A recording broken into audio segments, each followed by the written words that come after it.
Olá, queridos amigos que assistem a TV Câmara de Tupã. Voltamos a apresentar o programa A Mão na Roda e hoje estamos recebendo a Samara Khatib, que é aluna do curso de Engenharia de Biosistemas aqui da Unesp de Tupã e que nasceu no Brasil, morou no Líbano, presenciou ali situações de guerra, voltou para o Brasil, enfim, uma história de vida muito linda que você acompanhou aí no primeiro bloco. E nesse segundo bloco, Samara, a gente vai falar um pouquinho sobre a sua volta, né, lá para o Líbano, quando ocasionou a guerra na Síria, que foi em 2013. Sim. Tá? Como que foi esse momento? Como é que foi essa guerra na Síria lá para vocês que estavam no Líbano? Bom, foi como eu já tinha dito, né, o ano que estourou a guerra foi, eu tinha 13 anos, eu ia voltar a morar aqui no Brasil, continuar os estudos, enfim, fazer faculdade, porque querendo ou não, aqui as oportunidades, tem melhores e maiores oportunidades, né, do que um país que estava em crise e estava estourando uma guerra né, num país fronteira. Então, eu presenciei só o começo, que foi mais as notícias do que estava acontecendo na Síria e a trajetória que estava tomando, assim, mas não refugiados no Líbano. Eu não tinha ainda presenciado tanta gente fugindo para o Líbano, vindo para o Líbano, enfim, a população crescendo. A pobreza em si, a crise, porque como eu tinha dito, o Líbano nem aparece no mapa direito e a Síria é enorme, então assim, a proporção que isso está levando até agora, principalmente porque ainda a Síria não está tão estável, é bem triste, enfim, para o Líbano principalmente. Perfeito, porque envolve uma questão de moradia, não tem moradia para todo esse pessoal que vai se refugiar no Líbano, saúde, alimentação, água, segurança, enfim, virou um caos ali no Líbano, como que ficou? Então, o Líbano, ele já tinha saído de uma guerra, estava se reconstruindo, vamos dizer, com uma crise existente. Então, já não estava nas melhores fases, e aí estoura uma guerra num país vizinho, e muita gente foge, né?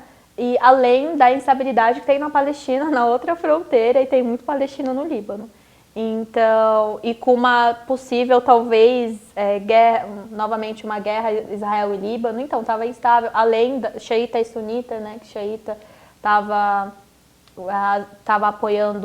apoia, na verdade, o ditador da Síria, então assim, estava muita coisa incerta, e muitos refugiados vindo para o Líbano, para um país, né, que não tem uma boa infraestrutura, boa segurança, está em crise, o governo, nem governo direito, né, tem, não tinha como,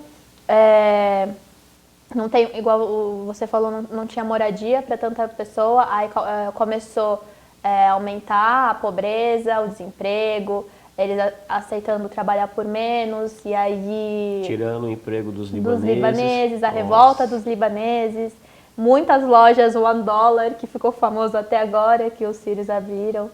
Começou entre essas lojas $1, que você chega lá, que tem fora também, que você entra, não tem nada de $1, né? E aí começaram a abrir no Líbano pelos sírios, enfim, você já não estava mais vendo nenhum libanês lá. Você chegava lá, você via mais sírio palestino do que libanês.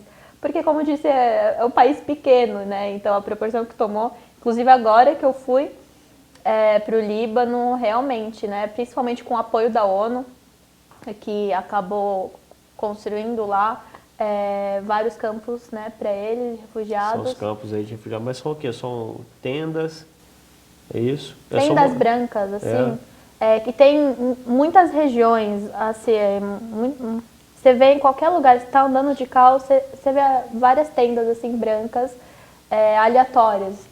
Então, como também campos enormes, cidades, assim, na cidade onde minha tia mora, que foi onde eu fiquei essa última visita, tinha muito perto, assim, várias tendas brancas de refugiados. Eles são também custeados pela ONU, né? Eles recebem dólar, que é algo muito positivo, principalmente agora para a crise do Líbano, que a moeda está muito desvalorizada. $1 está quase chegando para 100 lira libanesa, libra libanesa, né? Então, para quem recebe em dólar, está sendo o paraíso, né? Então, eles estão... Não estou falando que estão felizes, porque ninguém gosta de sair do país deles, enfrentar um país que está em crise, longe da família, com às vezes maridos, né, já falecidos, ou mulheres mutiladas, crianças traumatizadas na rua, ficam mais na rua do que em casa, às vezes sem estudo, só que estão sendo financiados pela ONU, né, como eu já tinha dito, estão recebendo em dólar, tá tendo uma situação melhor, assim, né, para eles. Pelo menos tem, então, essas tendas que resolvem a questão da moradia. E a questão da segurança, Samara? O Líbano não tem muita... Pode até ter lei, mas não é muito aplicado, não é muito fiscalizado. Você vê isso até nas estradas, no trânsito, no dia a dia, a loucura. Não tem semáforo, só tem semáforo quando você vai para a capital, em Beirute. Com tudo isso, assim, é um país seguro pela ética das pessoas, assim, sabe? Você vê que as pessoas não dependem tanto da lei para buscar segurança. Isso é muito triste, né? Porque às vezes tem que trazer essa segurança nas próprias mãos. Mas, assim, não tem muita fiscalização, muita segurança. Mesmo a imagem que as pessoas têm do Oriente Médio, países ricos, petróleo, postos de petróleo, sheiks, tudo mais, essa imagem que a mídia remete, que é muito falsa, mas tem muitos países que vivem em crise, que é muito triste, que os jovens estão saindo para estudar, para trabalhar fora, que foi um dos casos, né, um dos pontos para eu voltar para o Brasil, no caso, né, Sim. Estudar por melhores oportunidades. Então, a guerra no Líbano, na Síria, só veio para piorar a situação, que já não estava boa no Líbano. Mas assim, né, a ONU conseguiu ajudar muito, ajuda muito a manter os refugiados, as crianças, o estudo das crianças, a moradia das famílias lá no Líbano, como em outros países também. Muito bem. E a questão da saúde? Principalmente falando em saúde, né, de mães e filhos, como que ficou com a vinda desses refugiados da Síria? Então, tem pessoas contratadas pela ONU mesmo, em cada país, cada região, que vão para tratar, né, esses casos lá nos campos. Tem também pessoas que se prontificam, né, hospitais lá da região do país se prontificam para estar ajudando, levando colaboradores, né, médicos e tudo mais, enfermeiros, como também pessoas que estão na fase de estágio lá também em hospitais. Eu tenho uma amiga, no caso, que ela ajudava também na fase de estágio dela como enfermeira. Assim, né, todo mundo se ajudando às vezes. Então tem muita gente que não tem a capacidade técnica, às vezes um diploma para estar ajudando, mas está lá ajudando por falta de pessoas. Então também tem isso, muito. Certo, muito bem. E falando em ajudar, né, ajudar de forma voluntária, certo, Samara? Sim, com certeza. Tá? E aí, meus queridos amigos e amigas telespectadores, né, a Samara, né, que desde a sua infância presenciou essas situações conflituosas, guerra no Líbano, fugiu para a Síria, da Síria fugiu para a Turquia e veio para o Brasil, depois presenciou novamente aí a guerra na Síria com essa crise no Líbano. Você também se prontificou a ser voluntária nesses campos de refugiados, né, Samara? O que te motivou a ser voluntária? Eu acho que não precisa de muita motivação para você estar ajudando uma realidade tão diferente da sua, eu acho, e se você pode estar ajudando, né? Então eu queria me sentir útil de alguma forma, e eu sou o tipo de pessoa que, para eu me sentir útil para mim mesma, eu tenho que ajudar os outros, eu tenho que me ver ajudando alguém, fazendo diferença na vida dos outros, porque eu acho que dá mais significado e propósito para mim como pessoa. E me motiva não, eu estou traçando um caminho certo na minha vida, sabe? Enfim, além da bênção de Deus, eu acho que se você, Deus te deu saúde, te deu condição, de alguma certa forma, você tem que usar isso não só a seu favor, mas sim a favor de pessoas que precisam. Então, e não custava nada, por exemplo, eu ir em campos que era do lado da minha casa, né, da casa da minha avó, ou não, se eu tivesse carona, para ler uma história, por exemplo, para uma criança lá que acabou de perder o pai, que a mãe está na depressão porque perdeu o marido, que saiu do país, às vezes perdeu os pais, nem estava olhando às vezes direito para a criança, não custava nada eu estar lá dando uma atenção para elas, e você via eles felizes, assim, com nada, que eu parava para pensar como o ser humano é ingrato, como a vida é, né, enfim. E aí você se inscrevia lá, ou se você tivesse contatos, você tinha um certo horário para ir fazer isso. Eu não vi muita mutilação, muito dessas realidades, porque eles não mostram muito, é separado, enfim, aí eles já te levam trabalho direto. era mais com crianças, então? Era um grupo de crianças, eu lia histórias, ouvia as histórias, né, que eles contavam, enfim. E assim, sempre sorridentes. Tinha uma ou outra pensativa, mas a maioria sorridente, feliz. Às vezes os traumas vão chegando depois, né? Que a pessoa, igual eu falei, né? Quando eu estava na Turquia, às vezes você vai lidando no dia a dia, você não vai percebendo o que isso pode te causar a longo prazo, né? Eu acho que as crianças ainda estão no choque, né? Não chegou no trauma. Então, espero que o trauma seja amenizado, que eles... bem triste, assim, mas essa minha última vez que eu fui, eu só via os campos de longe, mas no comecinho da guerra, assim, minhas amigas também ajudam muito lá. Tem como você ajudar financeiramente, tem sites para isso que colaboram, mas eu queria mais diretamente, assim, sabe? Se eu pudesse ler uma história, essas coisas eu não custaria nada. Perfeito, Samara, parabéns. A gente sabe que mais ajuda, né, mais se beneficia quem mais ajuda, né? Inclusive tem uma frase dentro do Rotary que é assim, né? Inclusive tem outra frase do Rotary que é dar de si antes de pensar em si mesmo, né? Foi inclusive um lema rotário, né? Então quando a gente vai ali fazer uma ação voluntária, ajudar, né, que você se depara com problemas muito maiores do que aqueles que são nossos, né? Então você sai dali muito mais fortalecido também, né? Se sente melhor, uma pessoa muito mais útil, igual você mesmo colocou, né? Sim. Tá? Então, meus parabéns aí por você, né, ter se voluntariado. E o que mais que você presenciou nesses campos de refugiado que você gostaria de ressaltar aqui? Muita pobreza. É. Eu via muito mais mulheres e crianças do que homens, muito mais. Geralmente os homens ficam para lutar nas guerras, né, Samara? E aí morrem, né? Assim, muitos pais de crianças, maridos, enfim, Nossa, já quantas faleceram. famílias que foram desconstruídas, né? Demais, demais. E assim, no mundo todo, né? Foi, vamos dizer, entre aspas, afetado, né, com essa guerra, querendo ou não, mais refugiado, enfim. E não é culpa de nenhum refugiado da população, é uma culpa política, né, ambições políticas, enfim, que não vem ao caso, mas a população que acaba, né, pagando o preço, né, Samara? acaba pagando o preço. Inclusive nesse caso envolvendo outro país que já estava numa situação difícil, né? Tá? Mas mesmo em situação difícil, né, abre as portas para ajudar. E as pessoas, né, desse país também que não tem nada a ver igual você, também se dispõem a ir lá e ajudar também quem precisa, né? Sim.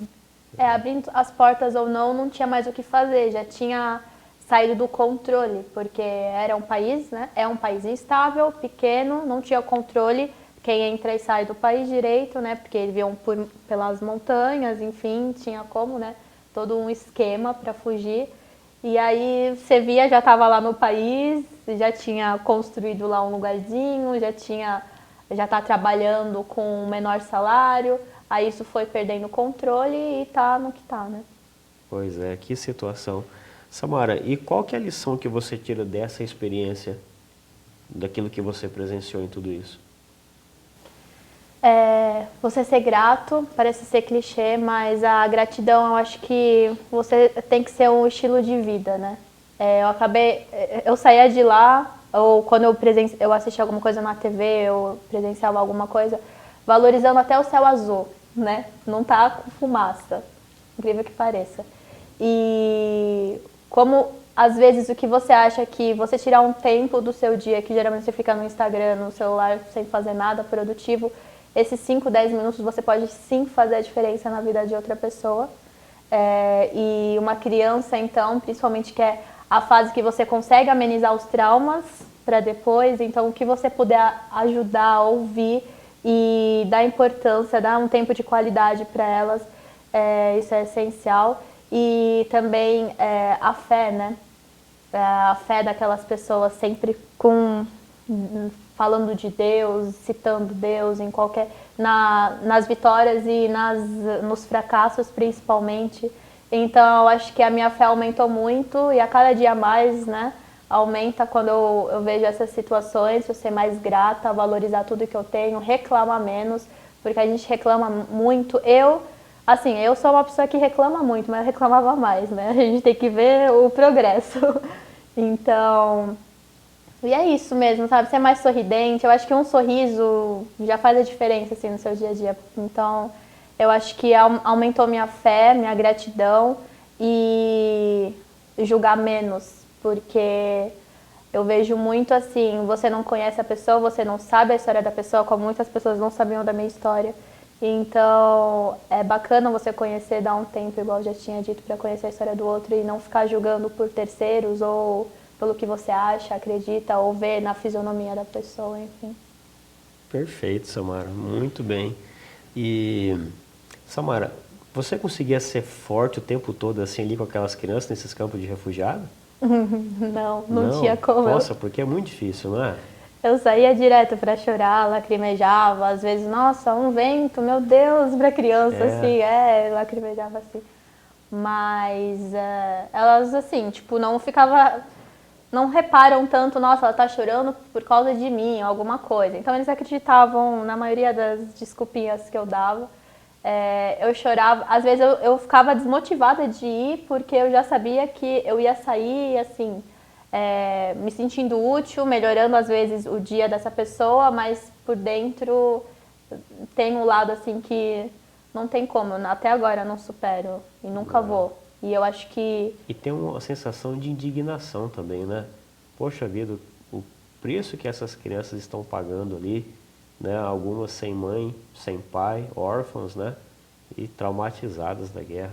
Desnecessário, né? Tem que pedir esmola na rua. Agora que eu fui pro Líbano, crianças pedindo esmola, assim, você tá no mercado, já quer alguma coisa, aí você comprava já no mercado alguma coisa, dava. Aí eles não saíam dos carros, tipo, era até um perigo de você atropelar uma criança. As mães mandando os filhos pedir dinheiro, eu acho péssimo.